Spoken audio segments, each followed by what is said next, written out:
ነው። እኔ የሚገርመኝ ማን እንደሆነ ታውቃለህ? ከምን በላይ ድርሳነ ሰንበት የሚባለው መጽሐፍ ነው። ድርሳነ ሰንበት ላይ ታችሁታል። ምዕራፍ 3 ቁጥር 1 ላይ ማለት ነው። ገጽ 63 ላይ ታገኙታላችሁ። ምን እንደሚል ታውቃለህ? ይምራን ስማ። የክርስቲያኖች እረፍት የምትሆን ሰንበት ቅዱስ ሚካኤልን እንደዚህ ያለችው በእኔ ቃል ኪዳን ያመኑት በእኔ ስም የመጸወቱትም የኔን ተስካር የሚያደርጉት የነበሩትን ክርስቲያኖች ከአሳር ወደ ክብር ከሲኦል ወደ ገነት ታወጣቸው ዘንድ ዓርብ በ9 ሰዓት ፈጥነ ወደ ሲኦል ውረድ ትለዋለች። ማን እንደምትለው ታውቃለህ? ሰንበት እኮ ናት። የክርስቲያን ሰንበት መታ ማለት ነው። ምን አለችው? ቅዱስ ሚካኤልን በእኔ ቃል ኪዳን ያመኑትን በእኔ ስም የመጸወቱትን የኔን ተስካር ሲያደርጉ የነበሩትን ክርስቲያኖች ከአሳር ወደ ክብር ከሲኦል ወደ ገነት ታወጣቸው ዘንድ ዓርብ በ9 ሰዓት ፈጥነ ወደ ሲኦል ውረድ ትለዋለች። ሚካኤልም እንዳልሽው ይሁን አላት። እንዳልሽው ይሁን አላት። ሚካኤልም እልፍ አእላፋትን መላእክትን አስከትለው ቅዳሜ እስኪነጋ ድረስ ዓርብ በ9 ሰዓት ሰኞ እስኪነጋ ድረስ እረፍት እያገኙ ዘንድ ሰንበትን የሚያከብሩትን በሲኦል የነበሩትን ነፍሳት ለማውጣት ወደ ሲኦል ወረደ። ገብቷል? ሄዶ ሊያወጣቸው ማለት ባለችው መሰረት ሰንበት ባለችው መሰረት ማለት ነው። ሰንበት ናት ጥያቄ ገባ እንዲሁም ማለት ነው። ሰንበት ማለት እሑድ ናት አይደለ? እሑድ ነው ለምትናገር እሑድ ናት። ቅዳሜ ቀን ናት። ባለ ቅዳሜ ቀን ናት። ሰንበት ባለ ቅዳሜ ናት እና ቅዳሜ ናት። እንደዛ ታወራዋለች። ምን ብላ ታወራዋለች መሰለህ? እንትኑን በሉት ላክልህ ታወጣላቸዋለህ። አይ ካሜራ መፈታት ይመቻል። እሺ ምን አለች መሰለህ? ድርሳነ ሰንበት ነው ምዕራፍ 3 ቁጥር 1 ላይ ነው ያለው። ገጽ 63 ላይ የክርስቲያኖች እረፍት የምትሆነው ሰንበትም ቅዱስ ሚካኤልን በእኔ ቃል ኪዳን ያመኑትን በእኔ ስም የመጸወቱትን የኔን ተስካር ሲያደርጉ የነበሩ ክርስቲያኖችን ከአሳር ወደ ክብር ከሲኦል ወደ ገነት ታወጣቸው ዘንድ ዓርብ በ9 ሰዓት ፈጥነ ወደ ሲኦል ውረድ ትለዋለች። ሚካኤልም እንዳልሽ እንግዲህ ይሁን አላት። ሚካኤልም እልፍ አእላፋቱን መላእክት አደረገና ሄደው ሰንበትን ሲያከብሩ የነበሩ ሰዎችን ከሲኦል ሄዶ ያወጣቸዋል ማለት ነው። ከዛ በኋላ ሰንበት ማለት ነው። ሰንበት ደግሞ ምን አለችው? ሰንበት ማለት ነው። እንደገና ምን አለችው? ምዕራፍ 5 ማለት ነው ቁጥር 1 ላይ እንደዚህ ያለችው ሰንበትም እግዚአብሔር አብን በእኔና በአንተ ያመኑትን ሰዎች እነሆ አምጥታችሁ ማርልኝ ብላ ትለምነዋለች። ማናት የምትለምነው?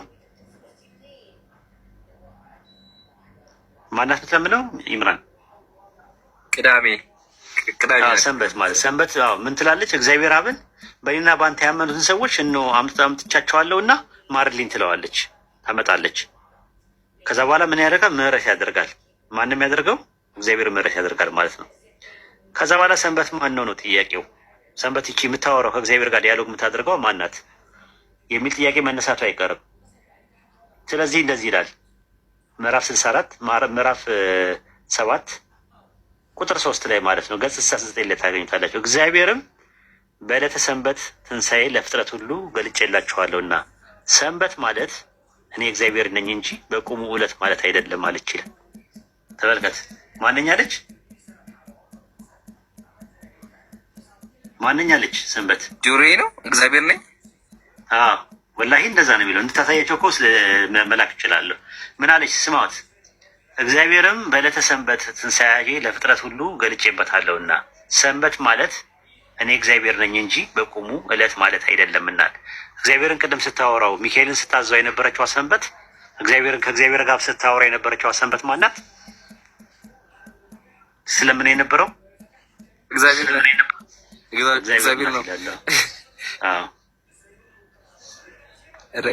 ድርቅ ብለው ሰንበትን አክብር የሌለ ባይብል። ስለዚህ ያው ሰንበትን አክብር ይላል እኮ። አክብር ማለት ስራ ትስራበት ነው ራሱ። እኛ የምናከብረው 2 በዓል አለን ስንል ዛት ሚንስ እናመልካለን ማለት ወይም ደግሞ ምስጋና ወይ አምልኮ እናቀርባለን ማለት አይደለም። እነሱ ግን የሚረዱት ማክበር ማለት ይኸው አክብሩ ይላል ብለው ለመከራከርም ሲሞክሩ ታያቸዋል። እና ብዙ ነው እንደዚህ አይነት ነገሮች ያሉት ማለት ነው። ኡስታዝ አዶና የሚባል ልጅ ከስር በክፈቱልኝ ሊየው ይላል። እስኪ ከቻላችሁ ኢብራን ጋል ካለ እኔ መክፈት አልችልም፣ ግን መላክ እችላለሁ ለሰዎች። አንተ መክፈት ከቻልክ ይጂ መክፈት ይችላል። ድርሳነ ሰንበት ያዘው። ድርሳነ ሰንበት ለወይ ለልጁ ነገሩት 64 ላይ ያዘው። እንትኑን እስቲ አዶናይ ድርሳነ ሰንበት ሰንበት ትመለካለች። ተበርቼ ሰላም በቀደም ኤርሚያስና ማን ነው ፈለገ ዮርዳኖስ የሚባሉ ልጅ ውይይት ሲያደርጉ ስንት ሰው እንደነበረ ታውቃለህ? ውይይቱ ላይ ስለ ገድል እያወሩ ስንት ሰው ነበር ያጀማ? እኔ አይኔን ማመን ያቃተኝ ስንት ሰው ነበረ ያጀማ? 23,000 ሰው ነበረ። ይምራን አንተ ይሄ ገድል የሚባለው ነገር ዘከዘከው ነው የምልህ። ዘከዘከው ኤርሚያስ አንተ ሲያጠና ነው እንደሚውለው እሱ እኮ የገድል ሊቅ ነው። እኔ ራሱ ገርሞኛል። ሲያጠና ነው እንደሚውለው ደግሞ በደንብ አጎኝት ያለው ሰሞኑን አልክ። አዎ ሰሞኑን በታይ ብዙ ሰው ነው ፕሮቴስታንት የሆነው ከኦርቶዶክስ በዛ የተነሳ በዛ ውይይት ብዙ ሰው ምነግርህ ማለት ነው። በቃ እንዳለ ነው ያራቆታቸው ልጁ።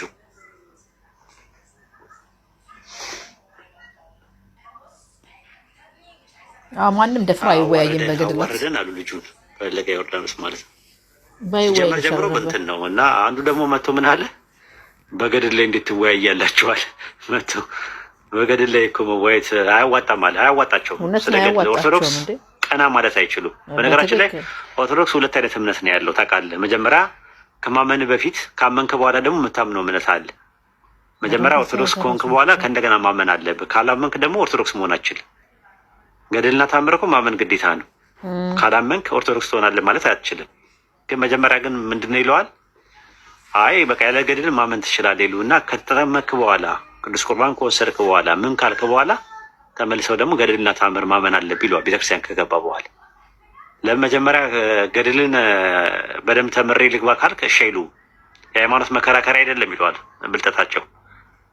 ለምን የሃይማኖት መከራከሪያ አድርገው ከተጠቀሙበት ያውቃሉ ከጨዋታ ውጭ እንደሚሆኑ።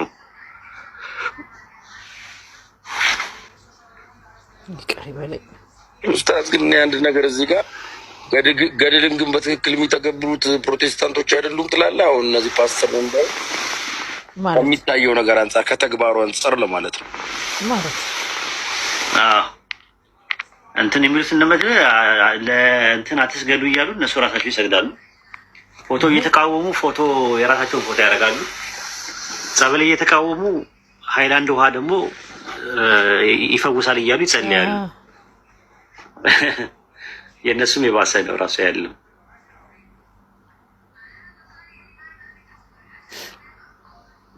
ሁለቱም ያው ናቸው። አልሸሹም ዞር አሉ። አንዱ ሲቃወሙ አንዱ ላይ ይብሳል። አልሐምዱሊላህ ጽድት ያለ እምነት ኢስላም ብቻ ነው። ኢስላም ሰላም ኡስታዝ አለ አለ